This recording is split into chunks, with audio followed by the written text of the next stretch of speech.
Good morning friends. இது உங்கள் friends schools academy. Daily கண்ட பேசல் இன்றைக்கி என்ன பார்க்க போகிறோம் பார்த்தீங்கன்னா 23 நவம்பர் 2024 சனிக்கிழமை இன்னைக்கு கண்ட பேச பார்க்க போகிறோம். இதுக்கு முன்னாடி பார்த்தீங்கன்னா நம்ம டெய்லி கண்ட பேச வீடியோ அப்லோட் பண்ணியிருக்கோம். பார்க்காதவங்க பார்த்து நோட்ஸ் எடுத்து வச்சுக்கோங்க. அது மட்டும் இல்லை நம்மளோட சேனலை சப்ஸ்கிரைப் பண்ணுங்கள், சப்போர்ட் பண்ணுங்கள், முடிஞ்சவங்க உங்கள் ஃப்ரெண்ட்ஸ் எல்லாம் ஷேர் பண்ணுங்கள். நம்மளோட ஃப்ரெண்ட்ஸ் போலீஸ் அகாடமி அப்படின்ற டெலிகிராம் சேனலையும் வாட்ஸ்அப் சேனல் ஜாயின் பண்ணிக்கோங்க. இம்பார்ட்டன்ட் டேட்ஸ் எல்லாம் உங்களுக்கு ஒன்று கிடைக்கும், தாராளமாக நீங்கள் யூஸ் பண்ணிக்கலாம். நம்ம கண்ட பேச பார்க்கறது முடியும் பார்த்தீங்கன்னா 2025ஆம் ஆண்டு 2ஆம் நிலை காவலர் தேர்வுக்காக வந்து பார்த்தீங்கன்னா நம்ம அகாடமியில் வந்து பார்த்தீங்கன்னா Indian PC online test batch அப்படின்னு ஸ்டார்ட் பண்ணியிருக்கோம். இதுக்கான ஷெட்யூல் வந்து பார்த்தீங்கன்னா டிஸ்கிரிப்ஷனில் கொடுக்குறேன், வியூ பண்ணி படித்து பாருங்கள். மொத்தம் 60க்கும் மேற்பட்ட தேர்வுகளும் 6000க்கும் மேற்பட்ட வினாக்களும் இதில் இருக்கும். ஓல்டு ஸ்டூடெண்ட் வந்து பார்த்தீங்கன்னா 2000, நியூ ஸ்டூடெண்ட் வந்து பார்த்தீங்கன்னா 2500 வந்து பார்த்தீங்கன்னா ஃபீஸ் வந்து ஃபிக்ஸ் பண்ணியிருக்கோம். இது வந்து பார்த்தீங்கன்னா தேர்வு என்றைக்கு ஸ்டார்ட் ஆகுது அப்படின்னா டிசம்பர் 1லேருந்து ஸ்டார்ட் ஆகுது. ஆல்ரெடி ஒரு பேட்சை கம்ப்ளீட் பண்ணிட்டோம். இது வந்து செகண்ட் பேட்ச் போட்டிருக்கோம். விருப்பமுள்ள மாணவர்கள் தாராளமாக இதில் ஜாயின் பண்ணிக்கலாம். உங்களுக்கு எந்த டவுட் இருந்தாலும் ஸ்க்ரீனில் தெரியுற அந்த நம்பருக்கு நீங்கள் கால் பண்ணி உங்கள் டவுட்டை நீங்கள் கிளியரிஃபை பண்ணிக்க முடியும். சரிங்களா? அது மட்டும் இல்லாமல் வந்து பார்த்தீங்கன்னா அடுத்து வந்து பார்த்தீங்கன்னா லத்தி அப்படின்னு ஒரு டெஸ்ட் பேஜ் ஜாயின் பண்ணியிருக்கோம். இது வந்து பார்த்தீங்கன்னா ரிவிஷன் வந்து பார்த்தீங்கன்னா பண்ணுற ஸ்டூடெண்ட்டுக்காக இந்த லத்தி டெஸ்ட் பேஜ் வந்து லான்ச் பண்ணியிருக்கோம். இதில் மொத்தம் உங்களுக்கு 45க்கும் மேற்பட்ட தேர்வுகளும் 4500க்கும் மேற்பட்ட வினாக்களும் இதில் கிடைக்கும். இதில் வந்து பார்த்தீங்கன்னா நியூ ஸ்டூடெண்ட்டுக்கு வந்து பார்த்தீங்கன்னா 1500, ஓல்டு ஸ்டூடெண்ட் வந்து பார்த்தீங்கன்னா 1000 ஃபீஸ் ஃபிக்ஸ் பண்ணியிருக்கோம். இதில் வந்து பார்த்தீங்கன்னா இதோட ஷெட்யூலும் டிஸ்கிரிப்ஷனில் கொடுக்குறேன், டச் பண்ணி வியூ பண்ணி பாருங்கள். இதில் உங்களுக்கு எந்த டவுட் இருந்தாலும் வந்து பார்த்தீங்கன்னா ஸ்க்ரீனில் தெரிந்த இந்த நம்பருக்கு நீங்கள் கால் பண்ணி உங்களோட டவுட்டை நீங்கள் கிளாரிஃபை பண்ணிக்க முடியும். இந்த 2 டெஸ்ட் பேஜ்லையுமே வந்து பார்த்தீங்கன்னா உங்களுக்கு வந்து பார்த்திங்கன்னா ஆல்ரெடி வந்து பார்த்திங்கன்னா லாஸ்ட்டு பிசியில் வந்து பார்த்திங்கன்னா ஓவராலில் வந்து பார்த்திங்கன்னா நீங்கள் வெளியேறியிருந்தீங்க அப்படின்னா உங்களுக்கு வந்து உங்களுக்கான கட்டண சலுகை வந்து கட்டாயம் உண்டு. நீங்கள் கால் பண்ணி டீட்டெயில் தெரிஞ்சுக்கோங்க. தெரிஞ்சுக்கிட்டு வந்து பார்த்திங்கன்னா தாராளமாக ஜாயின் பண்ணிக்கலாம். இதுக்கு வந்து பார்த்திங்கன்னா அந்த கட்டண சலுகை வந்து பார்த்திங்கன்னா எல்லாருக்கும் வழங்க முடியாது. அதனால் லிமிட்டட் சீட் மட்டும்தான் அலோவ் பண்ணுவாங்க. அதனால் இந்த விருப்பம் இருக்கிறவங்க தாராளமாக நீங்கள் கால் பண்ணி உங்களோட டீட்டெயிலை கொடுத்துட்டு நீங்கள் தாராளமாக ஜாயின் பண்ணிக்கலாம். சரிங்களா? வாங்க ஃப்ரெண்ட்ஸ், இன்றைக்கி கண்ட பஸ் பார்த்துடலாம்.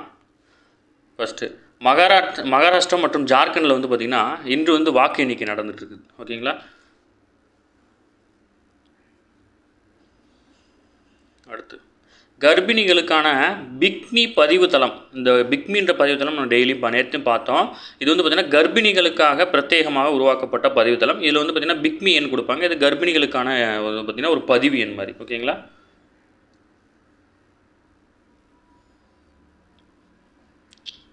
அடுத்து தமிழக அரசு சிறப்பு பொது விநியோக திட்டம் வாயிலாக வந்து பார்த்திங்கன்னா 2.25 கோடி குடும்ப அட்டைதாரர்களுக்கு வந்து பார்த்திங்கன்னா மாதந்தோறும் பொருட்கள் வந்து வழங்கப்படுது. இது வந்து பொருட்கள் வாங்குறவங்களுடைய அட்டை எண்ணிக்கை மட்டும்தான்.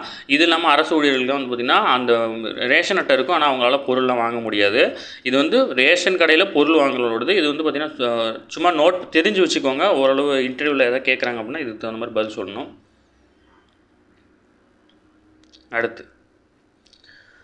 அடுத்து வந்து பார்த்திங்கன்னா கயானாவுடைய நாடாளுமன்றத்தில் வந்து பார்த்திங்கன்னா பிரதமர் மோடி வந்து உரையாற்றிருக்காரு. இந்த உரையை தொடர்ந்து வந்து பார்த்திங்கன்னா வெளிநாட்டு நாடாளுமன்றத்தில் பிரதமர் மோடி உரை நிகழ்த்தியது இது 14வது முறையாகும். ஓகேங்களா? இது வந்து பார்த்திங்கன்னா வெளிநாட்டு நாடாளுமன்றங்களில் அதிக முறை உரையாற்றிய பிரதமர் அப்படின்ற பட்டியலில் வந்து பார்த்திங்கன்னா இவர் தான் முதலில் இருக்கிறாரு. இவருக்கு அடுத்ததாக வந்து பார்த்திங்கன்னா பிரதமர் மன்மோகன் சிங் இருக்கிறார். ஓகேங்களா? அதுக்கப்புறம் 2025ஆம் ஆண்டுக்கான அரசு விடுமுறை தினங்கள் அறிவிச்சிருக்காங்க. நம்மளும் நம்ம சேனலில் போட்டோம், வேணால் செக் பண்ணி பார்த்துக்கோங்க. இதை கட் பண்ணி நான் உங்களுக்கு அனுப்புகிறேன். அடுத்து ஒருங்கிணைந்த நல்வாழ்வு காலநிலை மையம் வந்து அமைக்க இருக்கிறாங்க. இதில் வந்து பார்த்திங்கன்னா காலநிலை மாற்றத்தின் காரணமாக மக்கள், விலங்குகள், சுற்றுச்சூழல், சுகாதாரம் ஆகியவற்றுடன் பிணைந்து சிக்கல்களை எதிர்கொள்வதற்கு வந்து பார்த்திங்கன்னா ஒரு முன்னோடி முயற்சியாக மக்கள் நல்வாழ்வு மற்றும் குடும்ப நலத்துறை அமைச்சகம் சார்பில் வந்து பார்த்திங்கன்னா ஒருங்கிணைந்த நல்வாழ்வு மற்றும் காலநிலை மையத்தை அமைப்பதற்கான அரசாணை வந்து பார்த்திங்கன்னா அரசு வந்து வெளியிட்டிருக்காங்க. இந்த ஒருங்கிணைந்த நல்வாழ்வு அப்படிங்கிறது வந்து பார்த்திங்கன்னா மக்கள், விலங்குகள் மற்றும் சூழியல் அமைப்புகளின் நல்வாழ்வுகளை சமநிலைப்படுத்துறது தான் இதோட முக்கியமான நோக்கம். சும்மா இன்ஃபர்மேஷன் தெரிஞ்சுக்கோங்க, இதெல்லாம் கேட்கறதுக்கு வாய்ப்பு இருக்குது. அடுத்து அவசர நிலை பற்றி ஒரு டேட்டா கொடுத்துருக்காங்க. இல்லை எக்ஸாம் பாயிண்ட் ஆஃப் வியூவில் என்ன தேவையோ அதை மட்டும் சொல்லணும், நோட் பண்ணிக்கோங்க. இந்திரா காந்தி பிரதமராக இருந்தபோது தான் 1975ஆம் ஆண்டு ஜூன் 25லேருந்து 1977ஆம் ஆண்டு மார்ச் 21ஆம் தேதி வரைக்கும் வந்து பார்த்திங்கன்னா அவசர நிலை வந்து கொண்டு வரப்பட்டது. இந்த காலகட்டத்தில் வந்து பார்த்திங்கன்னா 1976ஆம் ஆண்டு 42வது சட்ட திருத்தம் வந்து கொண்டு வரப்பட்டுச்சு. ஓகேங்களா? அந்த சட்ட திருத்தத்தில் தான் வந்து பார்த்திங்கன்னா முகவுரை திருத்தப்பட்டுச்சு. ஓகேங்களா? முக்கியமான கொஸ்டின். இதில் வந்து பார்த்திங்கன்னா சோசியலிசம், மதச்சார்பற்ற ஒருமைப்பாடு அப்படின்ற ஒரு 3 வார்த்தைகள் வந்து அதில் புதுசாக சேர்க்கப்பட்டுச்சு. இதுதான் கொஸ்டின். அதாவது பார்த்திங்கன்னா முகவுரை இது வரைக்கும் எத்தனை முறை திருத்தப்பட்டிருக்குன்னா ஒரே ஒரு முறை. எப்போ அப்படின்னா 42வது சட்ட திருத்தம். எந்த இயர் அப்படின்னு வந்து பார்த்திங்கன்னா 1976. ஓகேங்களா? டிஎன்பிசி எல்லாத்துக்கும் கேட்குற கேள்வி தான். அடுத்து வந்து பார்த்திங்கன்னா 1994ஆம் ஆண்டு வந்து பார்த்திங்கன்னா எஸ்ஆர் பொம்மை வழக்கில் வந்து பார்த்திங்கன்னா மதச்சார்பின்மை என்பது அரசியலமைப்பு சட்ட அடிப்படை கட்டமைப்பின் ஒரு அங்கம் அப்படின்னு சொல்லிட்டு உச்சநீதிமன்றம் தெரிவிச்சிருக்கு. இந்த எஸ்ஆர் பொம்மை வழக்கெல்லாம் வந்து பார்த்திங்கன்னா டிஎன்பிசியில் வரக்கூடிய கொஸ்டின்ஸ் நோட் பண்ணிக்கோங்க. அடுத்து அரசியலமைப்பு சட்டத்தை திருத்தத்துக்கான அதிகாரத்தை வந்து நாடாளுமன்றத்துக்கு எந்த அரசியலமைப்பு சட்டம் கொடுத்துருக்கு அப்படின்னு பார்த்தீங்கன்னா ஆர்டிகல் 368. ஓகேங்களா, ஆர்டிகல் 368 தான் வந்து பார்த்தீங்கன்னா அரசியலமைப்பு சட்டத்தை திருத்துவதற்கான அதிகாரத்தை வந்து பார்த்தீங்கன்னா நாடாளுமன்றத்துக்கு வந்து வழங்கியிருக்கு. ஓகேங்களா, முகவரில் இணைக்கப்பட்ட இந்த 3 வார்த்தைகளையும் வந்து பார்த்தீங்கன்னா 1949 உருவாக்கப்பட்ட போது அந்த அரசியலமைப்பு சட்டத்தில் இல்லை, இப்போ புதுசாக தான் சேர்த்துருக்காங்க. 1976 42வது சட்ட திருத்தம். ஓகேங்களா, நீங்கள் ஆல்ரெடி படிச்சிருப்பீங்க. 42வது சட்ட திருத்தம் வந்து பார்த்திங்கன்னா ஒரு சிறிய அரசியலமைப்பு அப்படின்னு அழைக்கப்படுது, உங்கள் ஸ்கூல் புக்கில் இருக்கும். ஓகேங்களா, அடுத்து பட்டாபிராமில் வந்து பார்த்திங்கன்னா ரூபாய் 330 கோடியில் புதிய டைட்டில் பார்க் வந்து அமைச்சிருக்காங்க. நம்ம நேற்றே பார்த்தோம். இது வந்து பார்த்திங்கன்னா தமிழகத்தில் தொடங்கப்பட்ட 3வது டைட்டில் பூங்கா. ஓகேங்களா, அதை மட்டும் ஞாபகம் வச்சுக்கோங்க, வேறு எதுவும் தேவை. முக்கியமான விஷயம், அப்துல் கலாம் அவருடைய செய்தி தொடர்பாளர் SM கான் வந்து மறைஞ்சிட்டார். இவர் வந்து பார்த்திங்கன்னா மறைந்த முன்னாள் குடியரசுத் தலைவர் அப்துல் கலாமோட செய்தி தொடர்பாளராக வந்து பார்த்திங்கன்னா பணியாற்றிருக்கிறாரு. அது மட்டும் இல்லாமல் வந்து பார்த்திங்கன்னா CBI செய்தி தொடர்பாளராகவும் பதவியில் இருந்திருக்காரு. அப்போ வந்து நிறைய முக்கியமான விஷயங்களை வந்து பார்த்திங்கன்னா மக்களுக்கு எடுத்துறதுக்காக செய்திகள் நிறைய வெளியிட்டிருக்கிறாரு. அப்துல் கலாமுடைய பதவி காலத்துக்கு பின்பு வந்து பார்த்திங்கன்னா தூர்தர்ஷன் தொலைக்காட்சியுடைய தலைமை இயக்குநராக அவர் வந்து பொறுப்பேற்றார். இவர் வந்து அப்துல் கலாமுடைய புக்கு ஒன்று எழுதியிருக்காரு, அதான் முப்பாட்டுன்னு. பொதுமக்களுக்கு அப்துல் கலாம் ஆற்றிய சேவைகளை விளக்கும் விதமாக வந்து பார்த்திங்கன்னா மக்களின் குடியரசுத் தலைவர் அப்படின்ற தலைப்பில் வந்து பார்த்திங்கன்னா அவர் எழுதிய புத்தகத்தை வந்து பார்த்திங்கன்னா பிரதமர் மோடி தான் வெளியிட்டார். ஓகேங்களா, முக்கியமான கொஸ்டின் நோட் பண்ணிக்கோங்க. அடுத்து மலையாள எழுத்தாளர் ஓம்சேரி NN பிள்ளை வந்து பார்த்திங்கன்னா காலமாயிருக்கார். இவருடைய வயது வந்து 100. இவர் வந்து நிறைய சாகித்ய அகாடமி விருதுகள்லாம் வாங்கியிருக்காரு. பேர் மட்டும் ஞாபகம் வச்சுக்கோங்க. ஓகேங்களா, ஓம்சேரி NN பிள்ளை. அடுத்து இந்தியாவில் செய்திக்கான தளத்தில் வந்து பார்த்திங்கன்னா X தளம் வந்து பார்த்திங்கன்னா முதல் எடுத்திருக்கிறதா வந்து பார்த்திங்கன்னா எலான் மஸ்க் தெரிவிச்சிருக்காரு. இந்தியாவின் செய்திக்கான பயன்பாட்டில் வந்து பார்த்திங்கன்னா X தளம் வந்து முதலிடத்தில் இருக்குது. அடுத்து மணிப்பூர் உயர்நீதிமன்ற தலைமை நீதிபதியாக வந்து பார்த்திங்கன்னா T கிருஷ்ணகுமார் வந்து பார்த்திங்கன்னா பதவியேற்றிருக்காரு.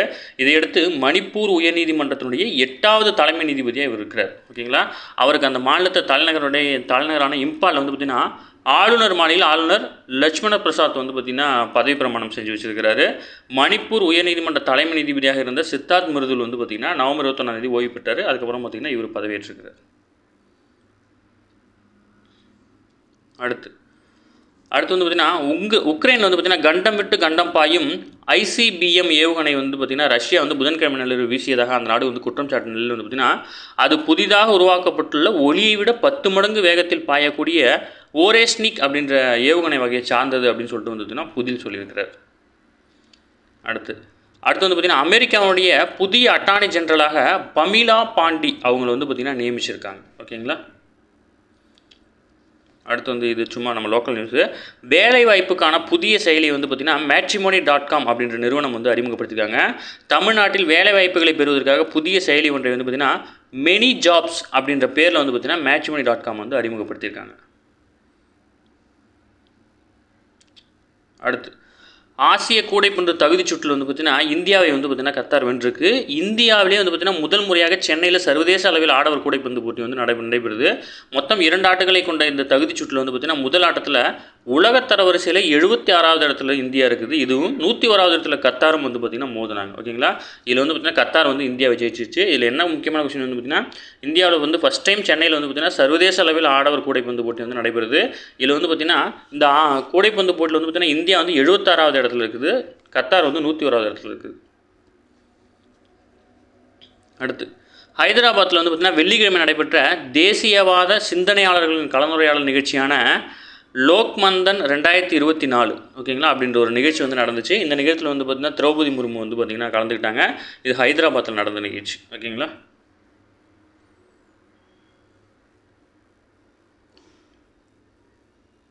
ஓகே ஃப்ரெண்ட்ஸ், இன்றைக்கி கரண்ட் அஃபேர்ஸ் அவ்வளோதான். டெய்லி கரண்ட் அஃபேர்ஸ் டெய்லி பார்த்துருங்க. இப்போ தான் மந்த்லி வீக்லி படிக்கும் உங்களுக்கு ஈஸியாக இருக்கும். நம்ம சேனலை சப்ஸ்கிரைப் பண்ணுங்கள், சப்போர்ட் பண்ணுங்கள், முடிஞ்சவங்க உங்கள் ஃப்ரெண்ட்ஸ்லாம் ஷேர் பண்ணுங்கள். நம்மளோட ஃப்ரெண்ட்ஸ் போலீஸ் அகாடமி அப்படின்ற டெலிகிராம் சேனலில் ஜாயின் பண்ணிக்கோங்க. இம்பார்ட்டன்ட் அப்டேட்ஸ்லாம் உங்களுக்கு அதில் உடனே கிடைக்கும். அது மட்டும் இல்லாமல் நம்மளோட டெஸ்ட் பேஜில் வந்து பார்த்திங்கன்னா தாராளமாக நீங்கள் ஜாயின் பண்ணிக்கலாம். உங்களுக்கு எந்த டவுட் இருந்தாலும் ஸ்க்ரீனில் தெரியுற இந்த 2 நம்பரில் எந்த நம்பருக்கு வேணால் நீங்கள் கால் பண்ணி உங்களோட டவுட்டை கிளாரிஃபை பண்ணிக்க முடியும்.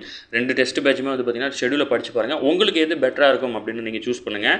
இல்லை உங்களுக்கு அதுலேயும் வந்து பார்த்திங்கன்னா எனக்கு சிரமமாக இருக்குது அப்படின்னா நீங்கள் தாராளமாக அகாடமிக்கு கால் பண்ணி நீங்கள் வந்து பார்த்திங்கன்னா உங்களுடைய இப்போ நீங்கள் எந்த நிலமையில் படிச்சுட்ருக்கீங்க, என்ன நாலேஜ் உங்களுக்கு வந்து இருக்குது, அதெல்லாம் தெரிஞ்சுக்கிட்டு அவங்களே ஒரு டெஸ்ட் பேஜ் வந்து ரெஃபர் பண்ணுவாங்க. நீங்கள் தாராளமாக அதில் ஜாயின் பண்ணிக்கலாம். சரிங்களா, ஸ்க்ரீனில் தெரிந்த நம்பர் நோட் பண்ணி வச்சுக்கோங்க. உங்களுக்கு எந்த 2ஆம் நிலை காவல் தேர்வு சம்மந்தமாக எந்த டவுட் இருந்தாலும் நீங்கள் இதுக்கு தாராளமாக கால் பண்ணலாம். சரிங்களா, தேங்க்யூ.